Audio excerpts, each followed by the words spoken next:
Here we are at VCF. Here's what these outdoor meets look like. I already bought all my stuff. Just making a final walk around. Just rows and rows.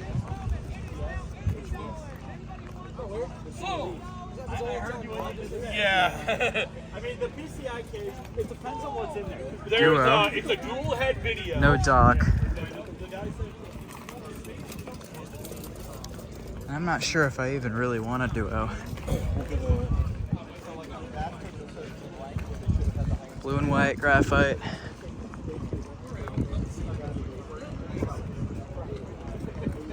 Oh, there's a mini ThinkPad. Things everywhere.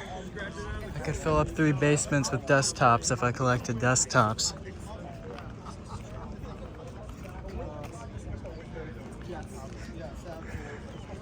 Instead, I'm gonna need a new laptop shelf.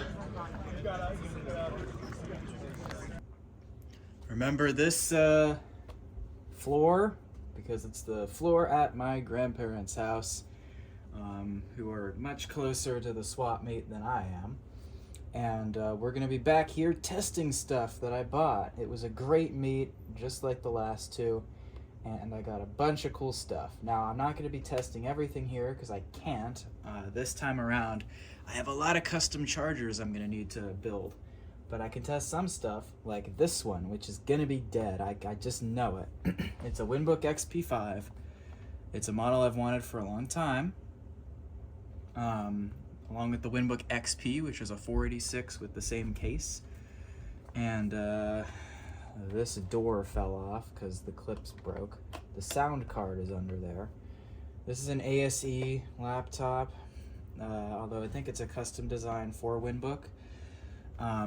They're great DOS laptops. The problem is they have a Varda clock battery that kills them all. So this screw here had some corrosion on it, and the battery's soldered right under here on the top side, so it's probably not going to work, but it was 20 bucks. So let's open it up. The hinge is destroyed. It's a parts unit. It has vinegar syndrome. But that's fine. It has a Lexmark buckling sleeve keyboard. It's a great system. It's a shame it won't work. I know it won't. But it is a great system. I gotta take some of this stuff off because the hinges are destroyed. I don't think I can fix them. It's pretty rough. All the cables are connected, so if it starts, we'll see it. Let's watch it fail post. We got an LED. We'll get some of the secondary LCDs stuff to light up, I'm pretty sure. But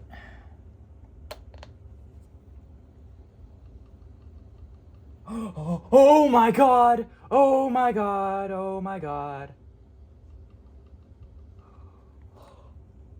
Oh, oh, oh.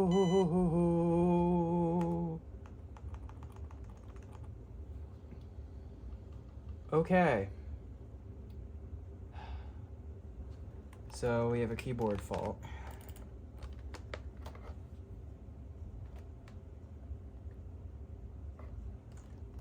But this just posted. Alright, so the most major thing I got there was LTE light stuff, and that's because I kind of got 5 of these. Yeah. And the reason is because there were 3 different screen types, and I really needed all 5 units to build the best working examples, and they were all like 25 bucks each, so I couldn't resist. And I got them with a dock, and like that, this is just cool. So I need to eject this thing because we don't need it. How do I actually do that? Oh, there we go. So this is a 425C, which is Active Matrix color. This works, but is going to need the screen recapped. I'm not even going to power it on. These all have issues with hinges cracking, so that's going to be fun. I have to figure that out. I was told these get stiff and that's what causes the cracking, and it's not plastic, but these aren't really that stiff, so oh well. The one I'm really interested in is this. This is a 425E, which is rare in that, well, these aren't particularly rare laptops, but they use active matrix grayscale screens, which are quite uncommon. They were only used in a couple compact laptops and PowerBooks, Apple PowerBooks. And these get tunnel vision because only one company made them, and they made them with a flaw that caused them to get tunnel vision, where the corners turn dark as you use the dang thing. So of all the laptops I got, there was a Light 25, which is a 386 passive matrix grayscale. It works. That light is on. It's probably the battery charge light. I have the dock off. I don't know. But then I got a Light 425C, which is the one you saw, that works, but needs screen recapped. These use the color models use the same screen as the PowerBook 180C, so they need caps. I got a second Light 425C, which has destroyed hinges and the screen is completely separated from the base and the display cables are all ripped. That is going to be a parts donor, because I also have a 433C, which has a vinegar syndrome screen, but I'm told the screen works, it just contrast drifts because it also needs to be recapped, of course. So I could fix that screen, but more likely I'm going to swap the screen from that trashed one into the 433 and hopefully have a working one of those. And that's the best LTE light. Then there's this, which is a 425E, and what we're going to see here, this is the only one that was untested because it came from a different seller. Okay, that was kind of stiff. But anyway, what we're here to see today is if this thing has tunnel vision and if it even works. Because these do have a NiCad battery in them that can leak, a clock battery, or not even, no, these use a lithium clock battery. It's a standby battery. It's a reserve battery for keeping the laptop alive in standby while you swap the main pack. But anyway, flip that on.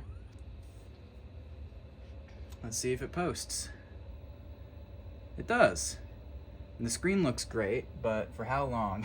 That's the question.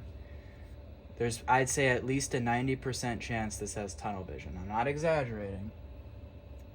There is a bright spot there, so there's some sort of pressure damage on that one little spot. Alright, let's see if it can get into setup. That's the test if the hard drive's good. Wow, this has a good hard drive. Because the hard drive, if you don't know, on these LTE lights and on a lot of compact laptops, it's stored in the hard drive instead of in ROM. This is not Y2K compliant, so.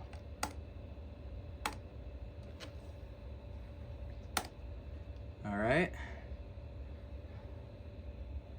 Yeah, it's tunnel vision. It's only just starting, but I can tell. It'll probably get worse over the next few minutes, but I can bake the screen and it's also working. And yeah, there's that one bad spot. I'm not sure what's up with that. But let's save changes and see if it boots into Windows. And yeah, I can also tell there's like a halo effect.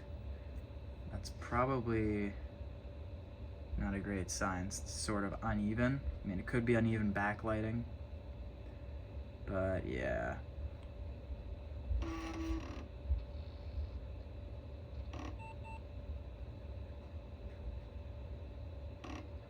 Yeah, I'll be darned, this thing's booting. You almost never have the hard drives in these still be good. I know the screen looks pretty terrible from this angle, because it looks blue. It looks like a passive matrix screen. It's not. This is active matrix, and it looks really good in person. All right, let's see if Windows is on here. No, it boots to DOS, so this one should be a pretty easy setup and fix.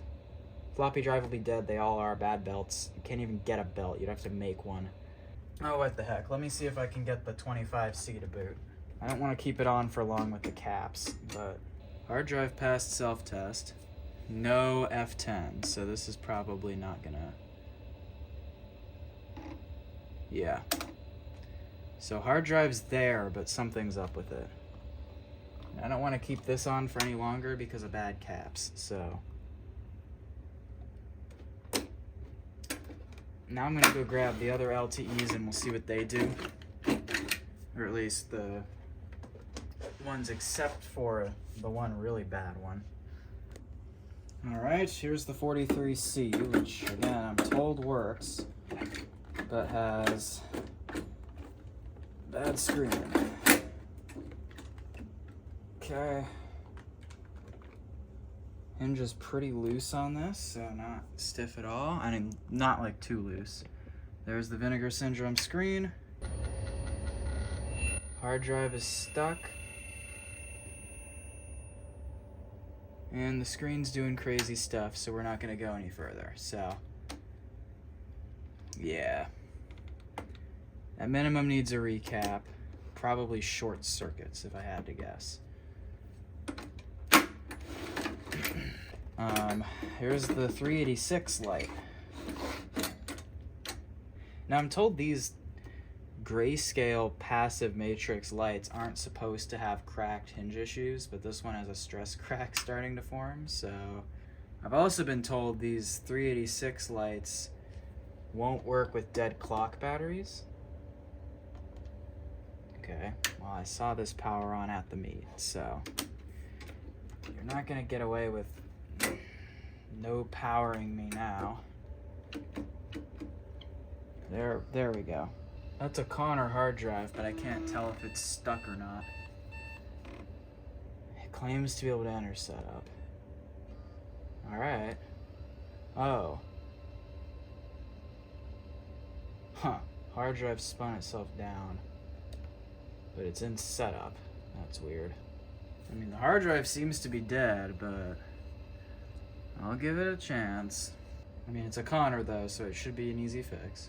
Yeah, I can hear the head stuck. Yep. Alright, so next system to test is this Zenith. Now this is a nice looking machine. It's a pretty computer. I like these Zeniths. It's cool that I finally have one. It's cool to own one. It has a proprietary charger, but it came with the charger, and I was told it works. This came from the LTE Lite guy, who also sold me the Winbook, so believe it, I swear not everything here came from one seller, but a lot of it did. No way, it has AAUI. Ethernet. Apple AUI. Fascinating.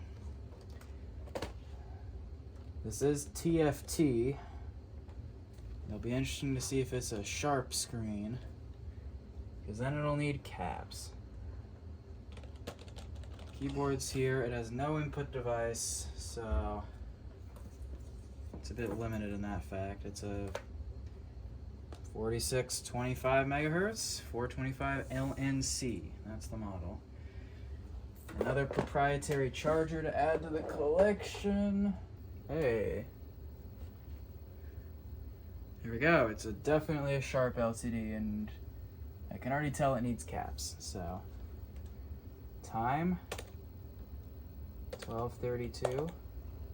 Date looks like it's Y2K compliant. We'll do 6/22/2024. I was told it boots to Windows, and it does. I'll probably only have this on for a couple minutes because this is going to need a recap. But yeah, good start. The colors don't look very good. It's kind of all a bit faded. But I'll bet this is the friggin' LQ9001A. Is that the part number? The same LCD, I'll bet, is in here that's in the LTE lights and the PowerBook 180C. And it probably needs recapping, so. Oh yeah. Passive matrix banding on an active matrix screen.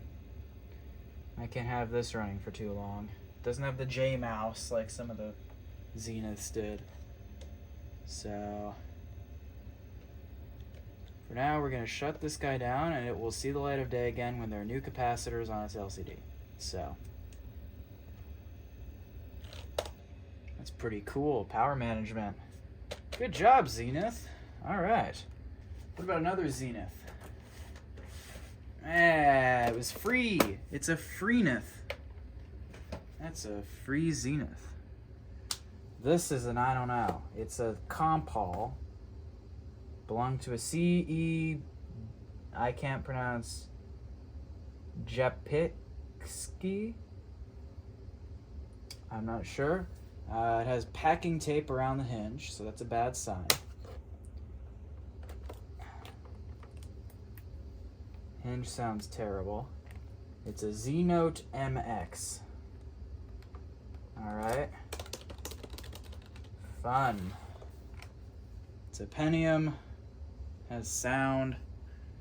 It's a Compal, so it uses a proprietary 3-pin power supply like the Dells did. Like the C-Series Dell Latitudes and stuff, but it's a different key, probably a different voltage. But what this does have is a power supply module in it, so we can test it, because I guess in place of the floppy drive, or maybe the battery, although I think the battery's missing, so probably in place of the floppy drive, because it doesn't have one of them either. There's this internal power supply. But it was noted that it has power issues and bad caps, and it was free, so let's see what it does when you try to power it on. Well, he suspected it might be bad caps.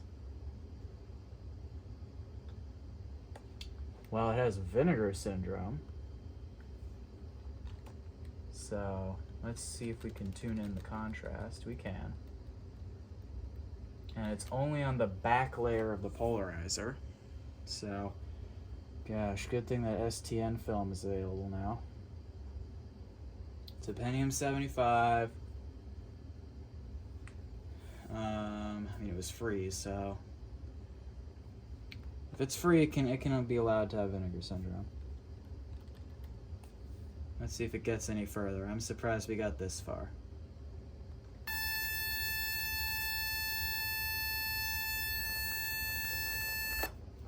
No, thank you. Do not let out screeching noises. We will try that again. I'm gonna cut the video here, and if it gets to BIOS, it gets to BIOS. If it gets to actually posting, it gets to posting.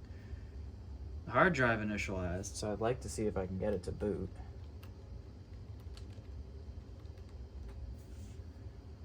Oh, just when I stop the video.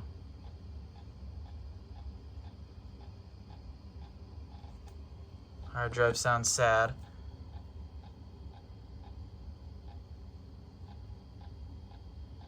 Is it even recognized? Yep.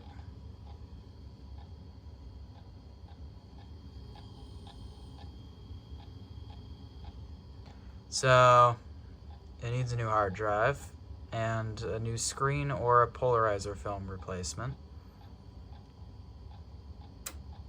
And, yay. There could be hope for this one, maybe. Maybe. But I suspect we haven't run into the power issues yet, because this was free for a reason. So, yay. Alright, I'm home, so now I'm going to show the rest of the stuff that I didn't feel like hauling out of the car. I finally got one of these, and it's not a very good one, but whatever. It was $5. It's a Dell Latitude XPI. It's in good shape. It's complete. It has all the parts. It has a hard drive. It has a battery. It's dual scan, has no sound card, and I don't have the charger for it, and the screen's apparently failing or has a problem. So this one needs work, but it was $5. It's complete. I'll eventually get some parts units to turn this thing into an active matrix with a sound card. And I'll need to build a custom power supply, which will be fine. And yeah, just be a more longer term project. Yep, it's another Dell. This time, it's a Latitude LM. It's in pretty good shape.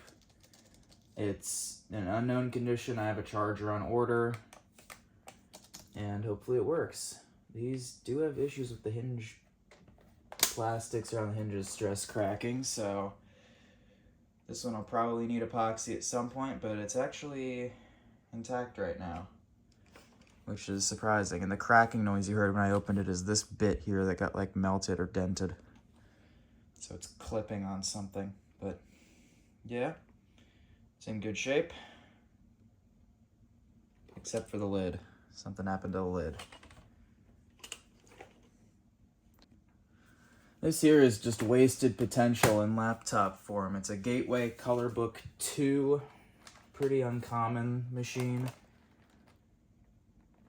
The keyboard's nice. It has a nice track point there. It's got a sound card. It's a DX4100. But it has a passive matrix screen, and all these did. So this is one I need to build a custom charger for. It's untested, but it's in pretty good shape. So hopefully it works. I don't trust the plastics though. This here is a pretty special machine. This is an NEC Ultralight SL25C. This is also known as the first laptop with an active matrix color screen. Technically, there were a couple that came before it, like the Toshiba T3200 SXC, but this is the first one that's really a laptop and not like a luggable. I don't know if it works. Again, I need the charger. That's why I didn't bring any of these in. I couldn't test them or do anything with them. But it's in good shape. Yep, this one I have to play the waiting game on to find the charger, so yeah. This here is a new in-box mini dock for my Winbook FX and also the XP5 Pro if I had one. And that's a completely different laptop from the XP5 that I got at the swap meet. It's actually based on a very similar chassis to the FX, and I have an FX, so that's pretty neat. I did get this from the same seller who had all the compact LTEs and the Winbook XP5 and the Zenith. All those came from the same guy, so pretty neat here. I think that's actually a Winbook XP5 original in their art right here. But, yep. Oh, man. This might look like something, I mean, this is, I don't even know what time period you gauge this thing from being in from the outside, but it's huge, and it's older than you think. This, you've probably seen these or a similar one to this somewhere before, because these were all over the place as the desktop replacement gaming laptop of the late 90s, sold by a bunch of different brands. This is a K-POC. That is the original manufacturer. This one was sold by Sager, who's still around today selling Clevo laptops. And K-POC is Clevo. This is an old Clevo, basically. And K-POC and Clevo were also known as Nantan at one point. So my giant 386 luggable I repaired a few months ago, that's technically a Clevo. So this is my second Clevo, sort of. This is a model 8500M. I think it's a Pentium 2. I don't know if it has 3D accelerated graphics, but it's massive. It's kind of in rough shape. If it works, I'm probably gonna spray paint this or something, because this is just painted raw plastic. I use a proprietary charger, so I can't test it yet, but I found the charger on eBay and it's on order, so yeah, this will be sweet if it works. Absolute beast. 15.1 inch display. It's XGA. These things are just incredible. So yeah, this I think was like 20 bucks. So pretty good price, but that's only if it works. Might be dead, who knows. This here is the newest laptop I bought there. It's a Lenovo ThinkPad W541. It's 1080p TN, not IPS. It has a Haswell quad-core i7, 4 gigs of RAM, half a terabyte of storage. It's an SSD. I'm going to upgrade this thing a bit. It's going to be my maxed out Windows 8.1 machine. I'm going to try to find the 3K IPS display that was available for this, upgrade the processor, upgrade the RAM, and yeah. it's already a nice system. It has a 9-cell battery that's in fairly good health. It is in pretty good condition. All right, and this here is something that I'm very happy to have gotten my hands on. It's a PowerBook G3 PDQ, and if you're asking me, wait a minute, don't you already have a PDQ? I do, but it has bad hinges. The hinges are floppy, and this one's better as well. This one has working hinges, which is nice, and it's a 300 megahertz, and it has the CD drive, which is nice, because mine has the floppy drive. It also has a working battery. My original one's battery works as well. So now I have 2 working batteries. I don't know how long this one goes for, but it does charge. So the plan is to combine these into one really nice maxed out unit. So that's the plan. I'll be doing a video on that. Then really the last thing, if you can ignore the mess in the reflection, is the Power Mac 5400, which actually made it in one piece and does in fact work. Here it is. It works great, and it's actually maxed out, which I was not expecting. It has 139 megabytes of RAM, and I'm sorry for any photosensitive people here. And it's running at 75 hertz, so that's just how it goes. It also does have an SSD of some sort. It looks like 64 gigabytes total, or thereabouts. It also has a USB PCI card installed. The TV tuner's there. And it is the 200 megahertz model. So pretty darn nice. And I got that with a Apple design keyboard and this Kensington 80B mouse, which is actually a pretty decent mouse. So pretty sweet. Great addition to the collection. Got to sort out where to put it a little better. Rearrange some things. And that's it for the haul. As you can see from things taken apart on the floor, like the Zenith, which I had to verify what LCD it used because it needs capacitors. It is in fact the same as the PowerBook 180C and the LTE lights, as well as taking apart the LTE lights themselves and working on all sorts of things. There'll be videos from this, all sorts of stuff, so stay tuned, and I'll see you guys all around.